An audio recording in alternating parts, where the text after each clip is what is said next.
The instantiation of ideals and ideas is something that can be discussed a little bit. What does that mean? We say that, um, let's imagine, should we say, that a person were to study about different ideas, study about different ideals, without having yet made any kind of contact with the world. Perhaps um, a child is raised in isolation somewhere and is given books um, about the world. For example, here's a book about government. Here's a book about justice. Here's a book about society. Here's a book about human nature.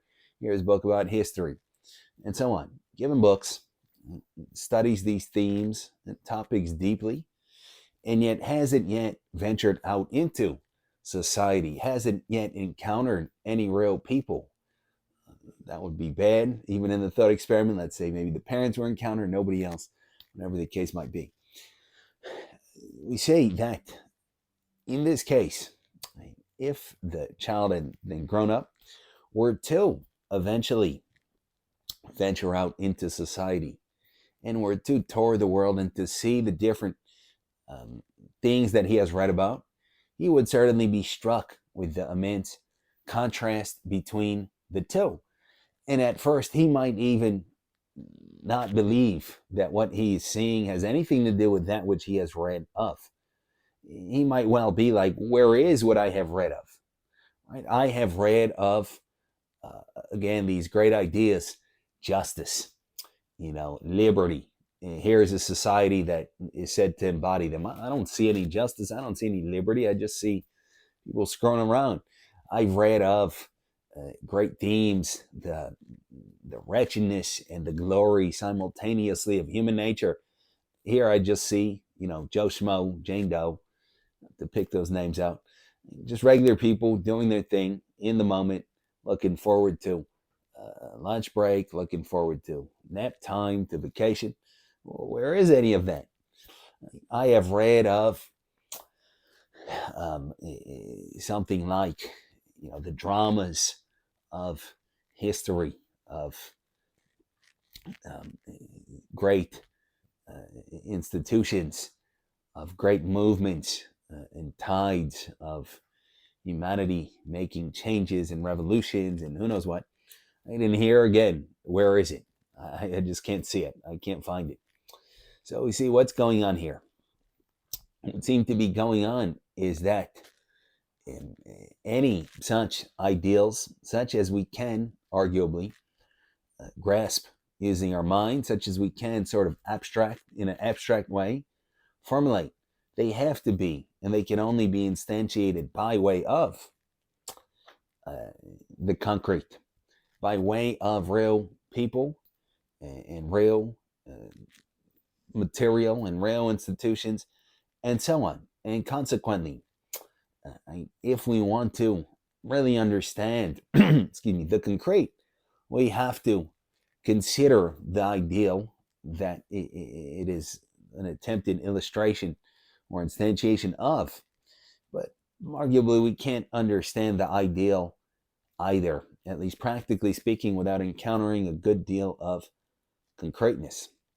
So, for example, taking something such as human nature, a philosophical thinker can formulate great themes in his or her mind.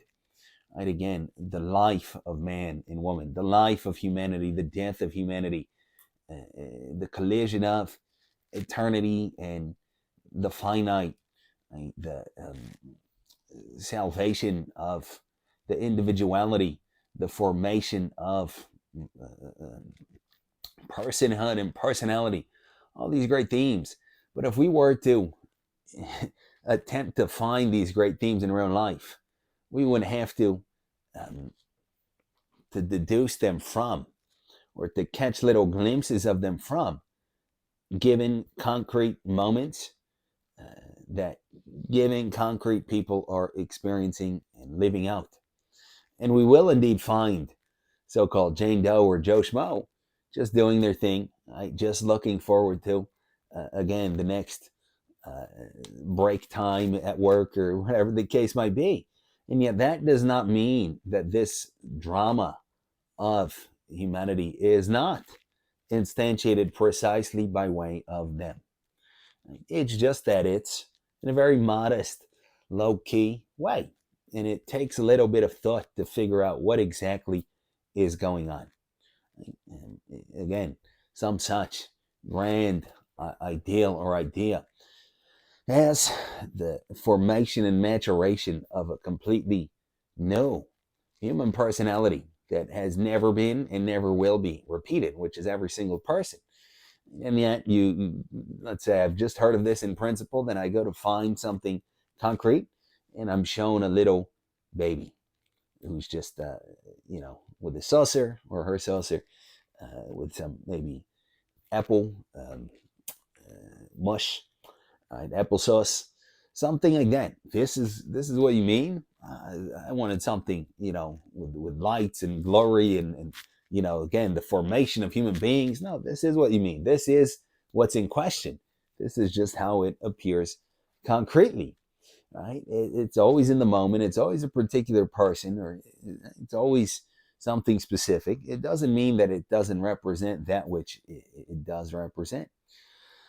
Just so something such as government, right? Something such as the idea of some nation, liberty, freedom, justice, that has to obviously be or attempted. It has to be instantiated. At least an attempt to instantiate it has to be made by way of particular individuals with their selfish interest and pettiness and so on. And that's where we get real governments, right?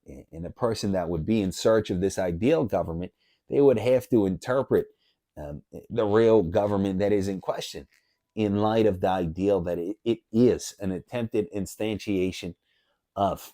And somebody has an ideal for some kind of corporation, some kind of company to do some kind of good in the world. Obviously, it's going to be realized by way of specific people and specific things and specific moments. Here's a printer. Here's a pencil sharpener and a stapler.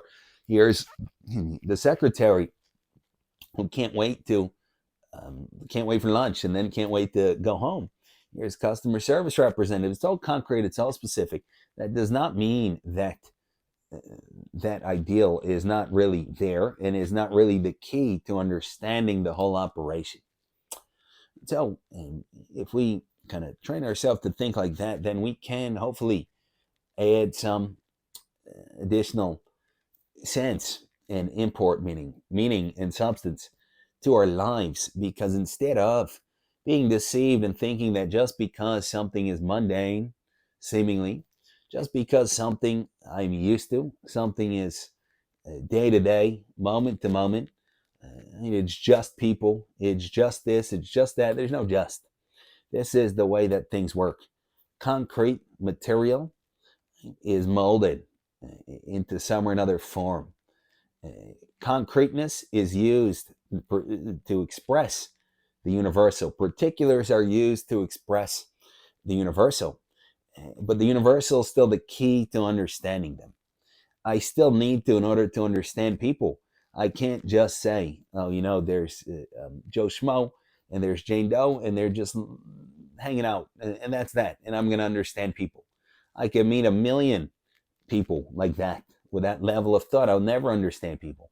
It's only when I formulate that ideal, it's only when I conceive of some sort of grand truth pertaining to humanity. That's the key then to understand people. But it will, of course, be expressed in the mundane as it appears and the day to day. That's the only way that it can be. So by, again, training ourselves to apprehend the universal and to appreciate the collision, so to speak, of the universal with the particular, or perhaps rather the expression of the universal by way of the particular, our experience of life can certainly drastically change, and we may perhaps prevent ourselves from being deceived as to the absence of the great and the grand and the glorious and the eternal, just because it's always a specific moment and it's always a specific person and or thing. So we can think about it. Thank you for listening.